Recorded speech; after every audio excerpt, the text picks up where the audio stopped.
Our artist is Scott McIntire. I take for granted it is. And I've known Scott's work for a number of years now and really respected it. I thought he was an excellent choice. I thought Scott was wonderful because he combines certain qualities of art in a way that could benefit, young, art students considering multiple things. His work has a really strong sense of design. You can see the formalism in the use of color, line, shape, all those basic visual elements are right here. You can see them. He also has a lot of illustrative skills and abstract skills. So while his representationalism is beautiful and well rendered, he's not afraid to really combine that with abstract qualities, his linear qualities, his circles, and break away from just a straightforward rendition of something. And then last is that it has such a strong conceptual content, and he's very clear about that. So he's able to communicate that in a way that you don't have to. Sometimes artists, we all get lost in the weeds with words and symbols and this and that, but his is very clear. So it's nice to see how an artist combines these different things to create very unique and strong artwork. Scott was raised in Oregon, and his art is deeply rooted in his experiences with nature.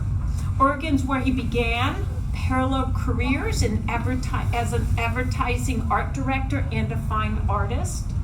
His work was showcased in regional galleries, the Portland Art Museum, and other area museums. He's also exhibited his paintings in Seattle, Denver, Portland, and San Francisco. In 1994, he moved to New York. He started exhibiting his work in Cleveland, New York City, and on Long Island. Oregon, the nice thing about Oregon and Long Island is they're very similar in the agricultural environment, which is part of my subject matter a lot of the time.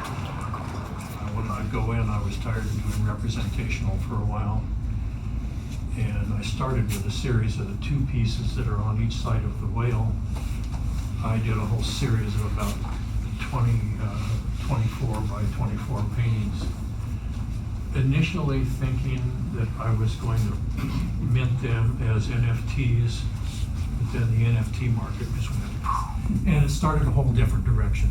From that direction then came the abstract piece here, this piece, and the red piece that's on this wall.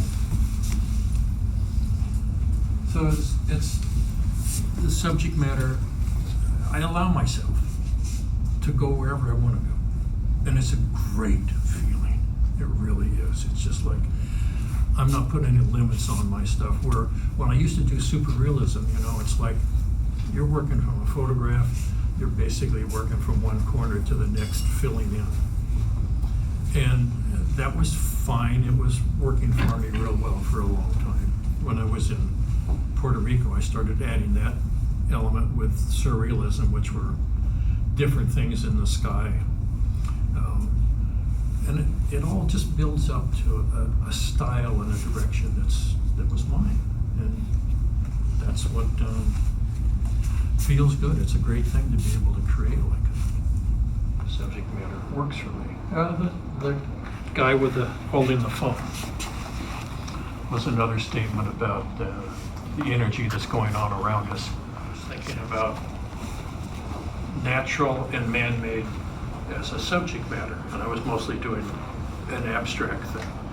And I'm still thinking about that. That's why a lot of the squares come into these pieces. I think of the squares as man-made objects, whether they're, like I said, the reference with the whale, that they could be from a container, to just how different houses line up, different colors of the stripe.